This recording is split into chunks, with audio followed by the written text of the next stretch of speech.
1988 সালে বাংলাদেশ পেতে যাচ্ছিল নিজের তেলের চোখ।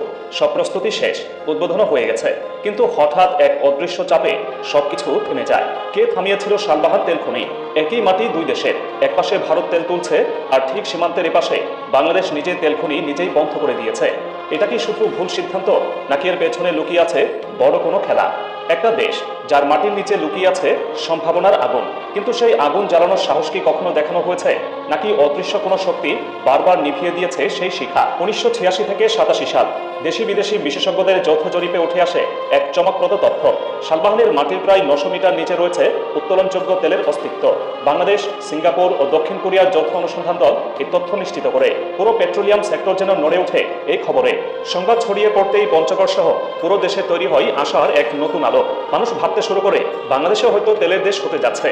তৎকালীন রাষ্ট্রপতি হুসাইন মোহাম্মদ এরশাদ সরাসরি নির্দেশ দেন তেল উত্তোলনের ব্যবস্থা নিতে হবে। পেট্রোলিয়াম ডেভেলপমেন্ট প্রকল্পের আওতায় শুরু হয় কাজ। মাত্র 5000 পয়েন্ট গভীরে নিশ্চিত করা হয় তেল খনির অবস্থান। এরপর যুক্ত হয় একটি ফরাসি কোম্পানি। টানা 2 বছরের অনুসন্ধানে তারাও নিশ্চিত করে 900 মিটার গভীরে রয়েছে উত্তোলনযোগ্য তেল। 1988 সালে সরকার ও ওই কোম্পানির মধ্যে আনুষ্ঠানিক চুক্তি হয়।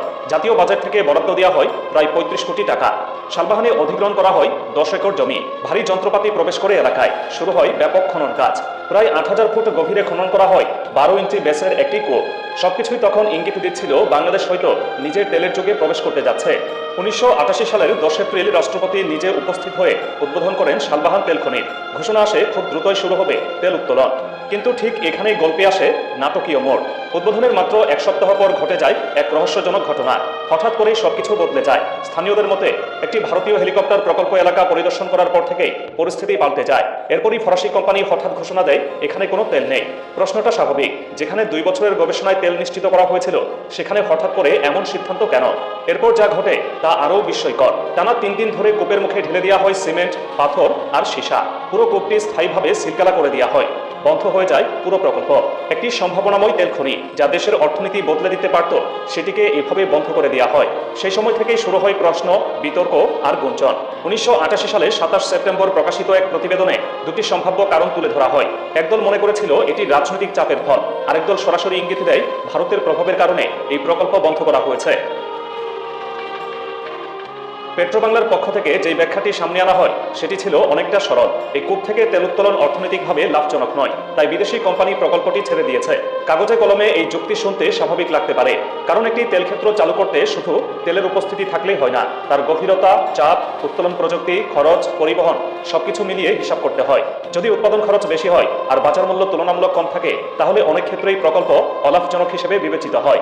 কিন্তু শালবাহানের ক্ষেত্রে প্রশ্নটা এত সহজ ছিল না, কারণ এখানে শুধু তেল পাওয়া গিয়েছিল তা নয়। ধারাবাহিক জরিপ ও খনন কার্যক্রমের পর এটিকে উত্তোলনযোগ্য বলেই ঘোষণা করা হয়েছিল। অর্থাৎ এটি এমন কোনো অনিশ্চিত ক্ষেত্র ছিল না যেখানে শুধু অনুমানের ভিত্তিতে কাজ চলছিল, বরং প্রাথমিক বিনিয়োগ, যন্ত্রপাতি স্থাপন, গভীর কূপ খনন সবকিছুই ইঙ্গিত দিচ্ছিল প্রকল্পটি বাস্তবায়নের শেষ ধাপের কাছাকাছি পৌঁছে গিয়েছিল। ঠিক এখানেই আসে সবচেয়ে বড় প্রশ্ন। যদি সত্যি এটি অলাভজনক হয়ে থাকে, তাহলে সীমান্তের ওপারে মাত্র 5 কিলোমিটার দূরে ভারতের জলপাইগুড়ি অঞ্চলে এই ভূস্তর থেকে কিভাবে তেল উত্তোলন সম্ভব হলো? ভূতাত্ত্বিক দৃষ্টিকোণ থেকে দেখলে সীমান্ত কোনো প্রাকৃতিক বাধা নয়। মাটির নিচে তেল বা গ্যাসের স্তর এক দেশ থেকে আরেক দেশে একইভাবে বিস্তৃত থাকতে পারে। অর্থাৎ শালবাহান ও জলপাইগুড়ি দুটি আলাদা দেশ হলেও তাদের নিচের ভূস্তর অনেক ক্ষেত্রে একটি ধারাবাহিক গঠন বহন করে। যদি সেই স্তরের এক পাশে তেল উত্তোলন করা সম্ভব হয়, তাহলে অন্য পাশেও একই সম্ভাবনা থাকার কথা। এখানেই তৈরি হয় দ্বন্দ্ব। বাংলাদেশ বলছে অলাভজনক, আর ভারত সেই একই স্তর থেকে তেল তুলছে বাণিজ্যিকভাবে। তাহলে কি দুই দেশের প্রযুক্তিগত সক্ষমতায় এত বড় পার্থক্য ছিল, নাকি মূল্যায়নের পদ্ধতিতেই ছিল ভিন্নতা? কিছু বিশ্লেষক মনে করেন সে সময় বাংলাদেশের প্রযুক্তি ও অভিজ্ঞতা সীমিত ছিল, ফলে বিদেশি কোম্পানির উপর নির্ভরতা ছিল বেশি। আর যদি সেই কোম্পানি কোনো কারণে ঝুঁকি নিতে না চায়, তাহলে প্রকল্প থেমে যাওয়াই স্বাভাবিক। কিন্তু এখানেও প্রশ্ন থেকে যায়, একটি আন্তর্জাতিক কোম্পানি যারা আগে তেল থাকার বিষয়টি নিশ্চিত করেছে, তারা হঠাৎ করে এত বড় সিদ্ধান্ত কেন নিল? আরেকটি দিক হলো রাজনৈতিক ও কৌশলগত হিসাব। জ্বালানি সম্পদ অনেক সময় শুধু অর্থনীতির বিষয় নয়, এটি ভূরাজনীতির অংশ হয়ে দাঁড়ায়।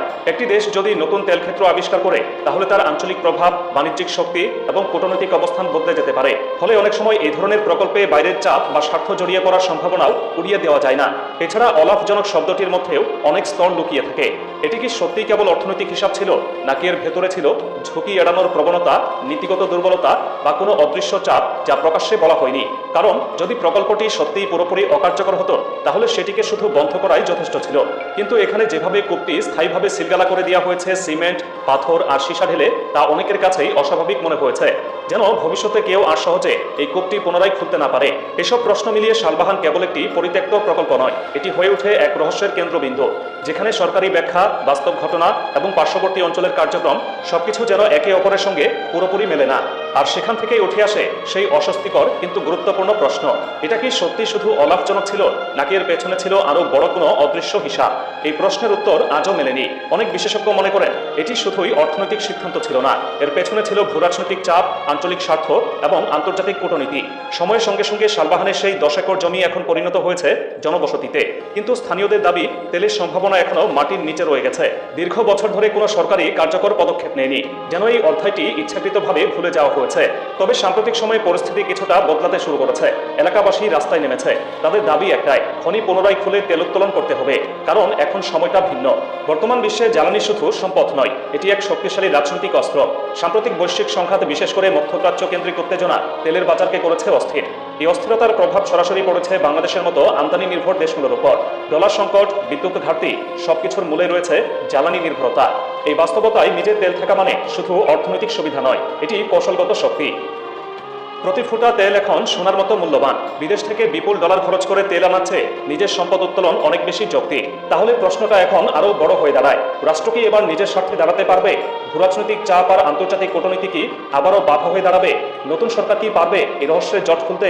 শালবাহান শুধু একটি তেল খনি নয়, এটি একটি পরীক্ষা, সাহসের পরীক্ষা, সিদ্ধান্তের পরীক্ষা এবং সবচেয়ে বড় কথা, দেশপ্রেমের পরীক্ষা। শালবাহানের মাটি আজও যেন নীরবে সাক্ষ্য দিচ্ছে, এখানে সম্পদ ছিল, আছে এবং হয়তো এখনো রয়ে গেছে। এখন দরকার শুধু দুইটা জিনিস, সদিচ্ছা আর সাহস। ইতিহাস কি আবার নিজেকে পুনরাবৃত্তি করবে, নাকি এবার বদলাবে গল্প? শালবাহান কি আবার জেগে উঠবে, নাকি চাপা পড়ে থাকবে আরও এক যুগ? শেষ প্রশ্নটা আপনার কাছে, আমরা কি চিরকাল অন্যের উপর নির্ভরশীল থাকবো, নাকি নিজের মাটির শক্তিতে দাঁড়াবো? সময়ের উত্তরটাই এখন দেখার অপেক্ষা।